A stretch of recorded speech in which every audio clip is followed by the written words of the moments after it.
I am Professor Tom Campbell from Edinburgh Napier University. I am ashamedly an academic, unapologetically an academic, so please temper and adjust your expectations accordingly. Take the opportunity, if you wish, to take yourselves back to your undergraduate degrees. Have a little snooze if you want. Not you, Dave. Right, so Edinburgh Napier, we have a really long history, engagement and commitment to mountain biking, as evidenced by a slightly younger looking Dr. Leslie Ingram-Sills here, working with the Scottish downhill team, a former world champion and a former Red Bull winner.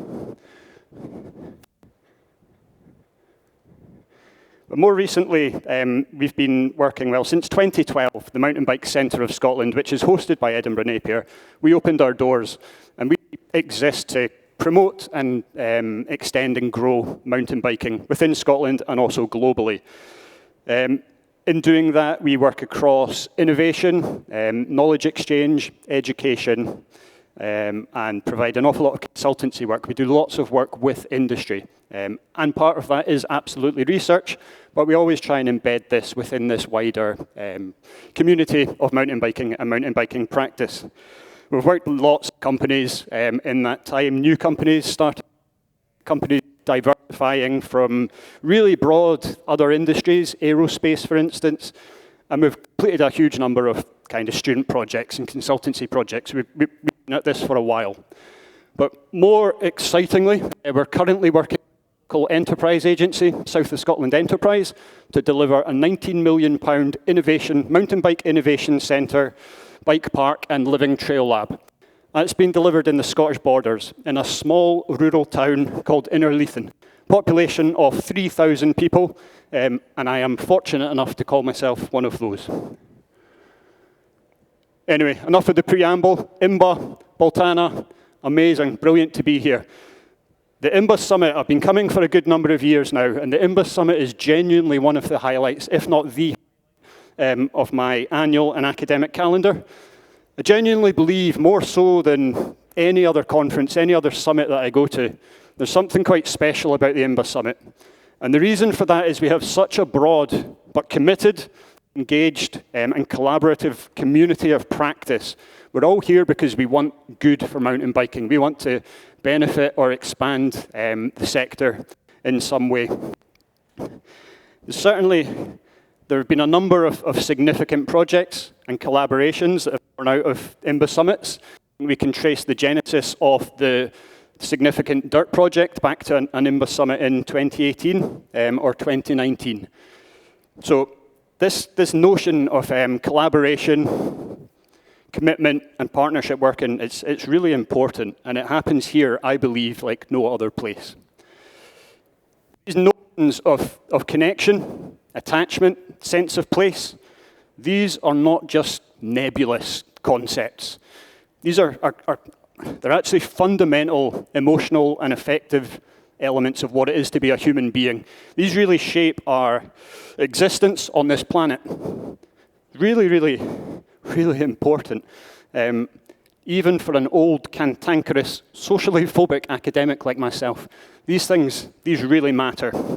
Now, I realize I'm probably preaching to the choir here. I suspect everyone in this room has an innate understanding of the value of mountain biking, of what it can mean to us, how it shapes our lives, what it adds to our existence.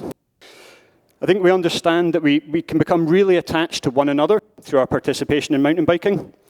We can become attached to our bikes. But most importantly, we become attached to the places that they take us, the trails that we ride. So in keeping with the theme of the summit, this concept of being connected by, and quite importantly, connected to trails, is what I'm going to delve into in a little more detail. I have to try and remember the missing text from this slide. So this slide is about place attachment. This concept of place attachment, it's been defined and explained in various contexts. So place attachment is existed really widely within human geography, in particular within environmental psychology. And it is this concept that as humans, we become connected in a number of different ways to the environment that we live in. The most common kind of way of conceptualizing this is that our place attachment is made up of two different subdimensions. We have our place identity, which is very much those emotional and affective connections, how we feel about it, what our moods are, that psychological sense of place. And the other part of dependence, quite important in terms of trail infrastructure, I think, is place dependence, the extent to which a place provides a functional utility, that it meets the needs for which we're trying to use it. So I'd just like to pop that theory out there. Hopefully that's the end of theory, but no, there's more. Of course there's more.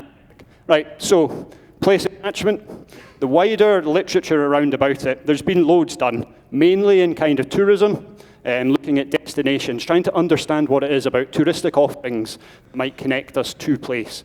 We've found kind of consistently, the evidence shows that the benefits of place attachment are that they lead to pro-environmental behaviours, conservation behaviours. It's definitely associated with a connection to nature.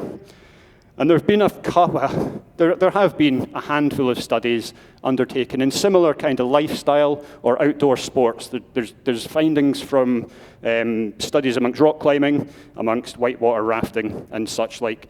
And they're kind of finding and pointing to very similar themes. But there's been pretty much nothing done in mountain biking. There's one study came out earlier this year or last year, which again was looking at that tourist package of place attachment, but not looking at actually how we are attached to the physical trails that we ride on day in and day out. So that's the background. How did we actually go about undertaking this research? So I've mentioned at the outset that we really like to work collaboratively. We like to work with industry, with national governing organisations. We like to make sure that our research is embedded within the real world wherever possible. So we've been lucky enough to be involved with the UK Trails project. I'm not going to go into too much detail. Dave Evans is here and will at some other point. Fundamentally, this is a project funded by SRAM and delivered by our colleagues in developing mountain biking in Scotland, which seeks to establish a framework and a pathway to ensure that we have safe, sustainable, and enjoyable trails across the UK.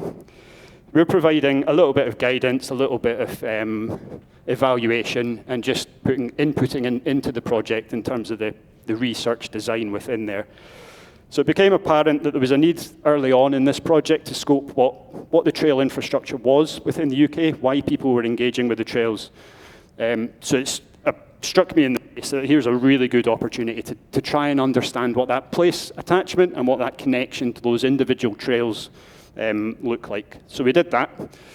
And we did that using, of course, a really boring validated scale. Boring or not, I'm going to talk about it briefly. This is the abbreviated place attachment scale. Now, by definition, the fact this is abbreviated would suggest there's an even longer one, and there is. There's a 20-item scale that's used quite a lot of the time, and that measures, again, these two subdimensions I've spoken about, our identity and our dependence. The problem with a 20-item scale is it becomes really difficult to put that into a questionnaire where you're trying to explore other stuff, because you suffer from respondent fatigue. No one wants to answer all of that. Beauty of the abbreviated scale, it's only 6 questions, 3 questions telling us about identity, 3 questions telling us about dependence. And really interestingly, it's been shown to be at least as effective and valid as the longer scale, if not more so, within certain contexts. So that was our fundamental measure of place attachment. We need that if we want to explore place attachment. And we wanted to understand the predictors or the determinants of place attachment. So what are the factors related to how we ride our bikes, where we ride them, how long it takes to get there, what our real motivations are, how are those impacting upon the attachment that we feel to place. And then the other side that we wanted to explore was, okay, like, so what? What does it matter? What are the consequences of that? And as I mentioned earlier, a lot of that's to do with kind of nature connection, potentially with financial commitment to the trails, and our willingness to participate in maintenance, to get involved with our local trail association. So we kind of threw all of this into the mix and pushed out the survey. We had quite a good response rate, so in total over 2,121 people, not over, exactly, 2,121 people completed the survey. So a pretty good sample size.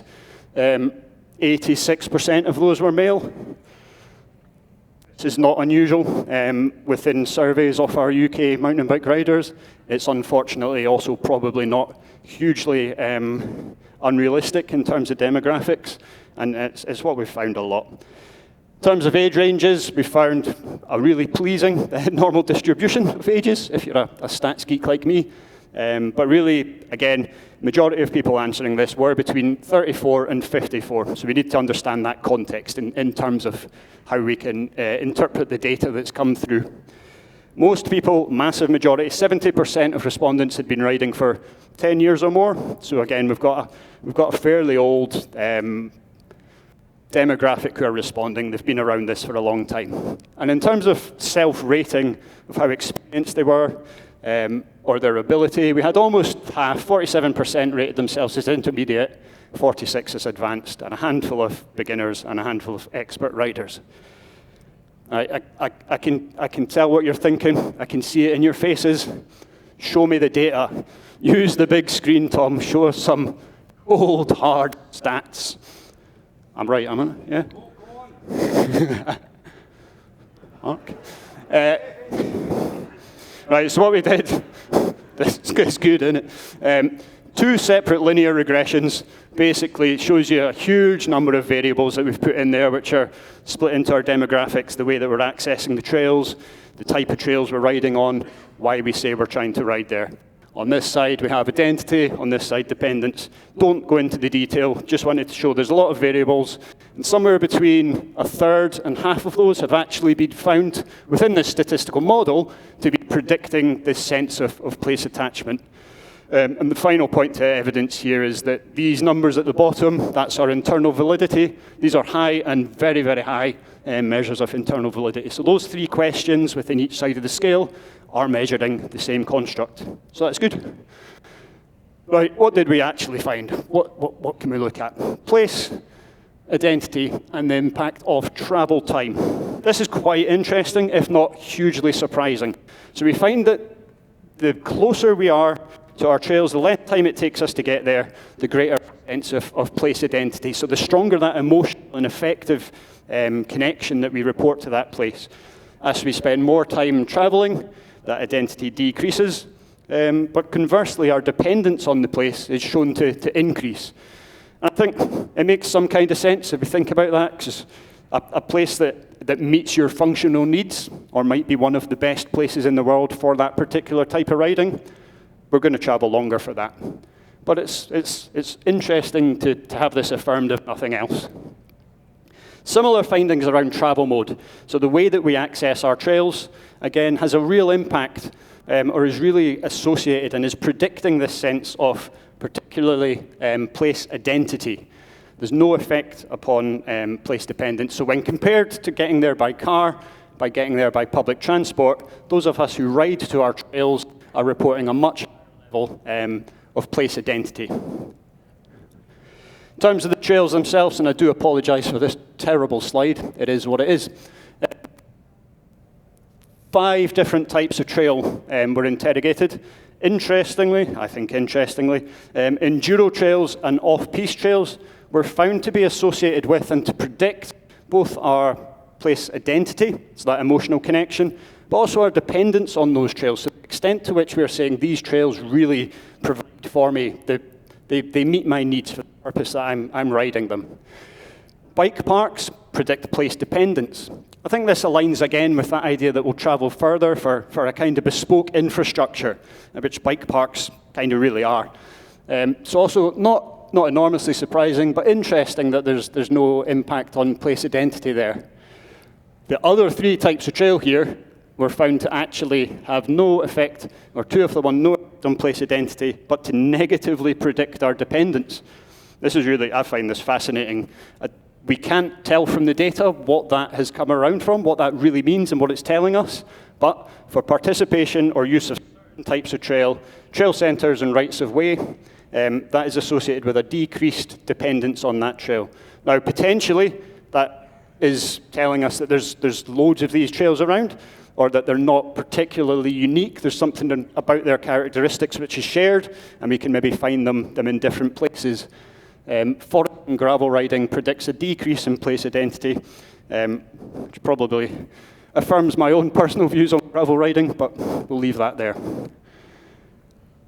Just briefly to show a couple of other things coming out. Interestingly, gender had a moderate but statistically significant effect on predicting identity.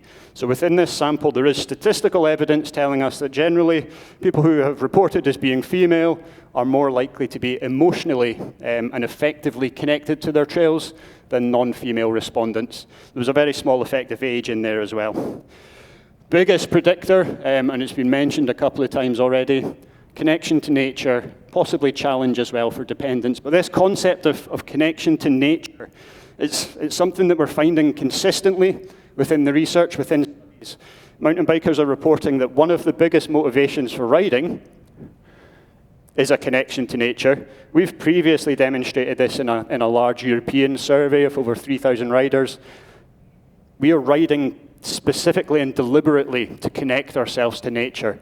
Now, for me, this is brilliant. This is really important. This flies in the face of these kind of long-standing concepts of what mountain biking is all about, this sense of risk and danger and adrenaline. It's not saying that isn't still there, but for most of us, for its massive majority, this connection to nature is what's driving us. In this study, again, 65% of people reported that. So we kind of know this now. We know that mountain bikers like being in nature. They like being connected to nature. And within this research, we then deliberately asked a specific question, an open text question around, for those people who told us they ride to be connected to nature, what does that look like? What's actually connecting you to nature in these trails? And this is where we've gone a bit further than what we kind of already knew. Interestingly, I think it's interesting, within the UK riders, the most prominent theme that I've constructed from this data so far, caveat that it is just a preliminary analysis of the data. There's a full thematic analysis to be created. But the trees form a really, really important part of how we understand or how we connect to nature. I couldn't have done a better job of setting this stage up here if I tried. Other elements coming through there, obviously a little bit of wildlife encounters, but returning to this idea of the importance of trees. Within the UK, we can see it's about just riding through the trees, knowing that they're there, but we also have this kind of multi-sensory engagement with trees where they're impacting upon kind of our sense of smell, the tactile nature of the trees. There were actually lots of reports of people having physical contact with trees. I think this is I had a discussion with someone yesterday around UK riding, particularly once we're into forested areas, and the way that a managed forest operates, and what the actual plantation might look like, and whether we really consider that to be nature, the most natural environment. Possibly not. But the sheer presence of trees, irrespective of whether we're looking at a managed forest, this is really, really important. Absolutely raises challenges within forestry and mountain bike kind of interactions, but it's cool. Trees. So absolutely foundational for our experience and our connection to nature. There's an embodied language in here about how riders are being surrounded by, immersed in the trees. So again, this is kind of emotional and affective connection that we have. So we've shown, therefore, kind of what's happening, what's predicting our sense of place attachment. There's a little bit about the trails we're riding on. There's some stuff around how long it takes to get there. And we can see that nature connection is a really important predictor of both place identity and place dependence. So as I said, how does that matter? What are the actual outcomes of developing that place attachment? Concerns for sustainability. We asked the question, how concerned are you for the sustainability of the trails that you're riding, or the trails that you answered this survey in response to? Place identity, again, positively associated with this notion or concerns for nature. And this is interesting in terms of, I guess, kind of just thinking about how we as mountain bikers start to protect and care for the environment that we're in. A psychological reporting that we're concerned about something is often shown to lead to positive action, protecting and caring for that place. However, place dependent was not connected with identity. So again, we're really seeing that there are binary trends within this data. The way that we connect, we don't just connect to a place, we do it differently, depending on which side of this place dependence it's feeding into. We're nearly done. Participation in maintenance. So we asked people whether they currently participated in maintenance of the trails, or whether they don't but would like to. And we found both identity and dependence predicted reported participation in maintenance. So the people who are actually getting involved, either through trail associations or whatever that mechanism is that's allowing them to in some way contribute to the maintenance of trails, both aspects of place dependent really matter for that. We've got this really interesting missing 30%. This is people who say they would like to participate in trail maintenance, but they aren't currently. So this is an untapped market of people. Market is not the right word, but we have an untapped area of participants who want to contribute to maintenance but don't currently. And they're the people who are telling us that they have a high identity or connection, emotional connection to that place. 45% of people, however, had no intention, no current engagement in maintenance and no willingness to maintain trails at all. We also wanted to know about the financial commitment. So 70% of respondents, so of these 2,100 odd people in the UK, 70% of them told us they were willing to contribute financially.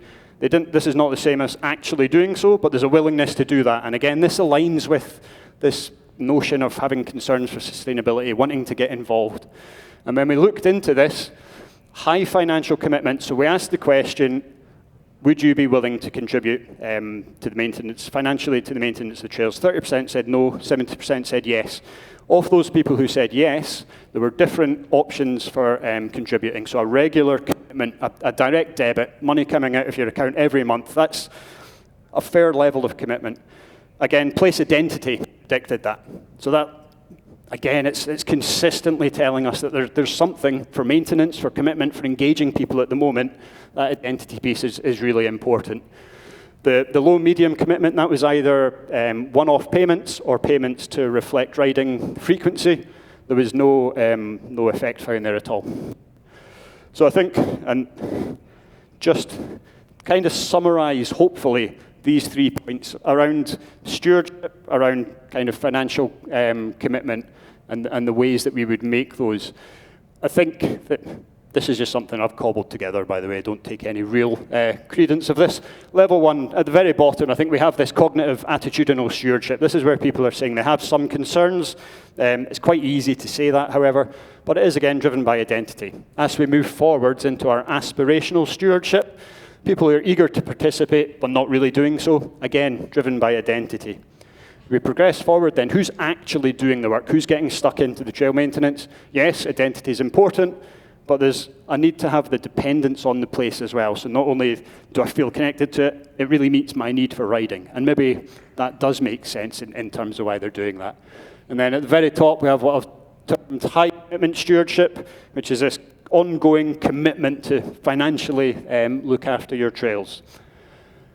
So in conclusion, there is fairly consistent and compelling evidence coming through here of this kind of clearly separate pathways through which identity and dependence are operating. I think this has lots of applied implications for destination planning. So I guess there's an exercise there. If you're involved in looking after trails within a destination or planning for them, what trails do you currently have? And what do we think that means then in terms of whether people are going to be identifying with them? Is that a place attachment or is it a dependence? Because we can see they're quite different things potentially. And then I guess the follow-up question is that okay? Do you want to fill the gap? Or are you going to start marketing or trying to promote the trail infrastructure that you have according to different types of connection that people might have? There are definitely practical implications in here for trail associations in terms of how we try and capitalise on that missing 30% of people who really want to commit to trail maintenance but aren't. So there's a barrier there. This doesn't tell us what it is, but it tells us that's absolutely something worth exploring. And I'd like to think in some way we're advancing the UK Trails project just by embedding, again, this credible and actionable evidence and layering in and around about that some kind of academic expertise.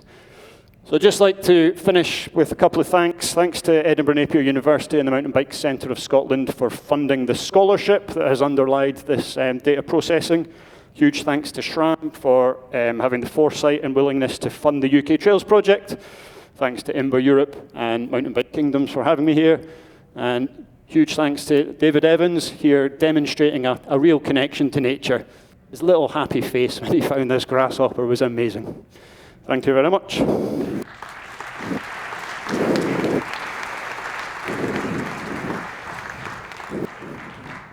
Thank you very much, Tom. It was really good.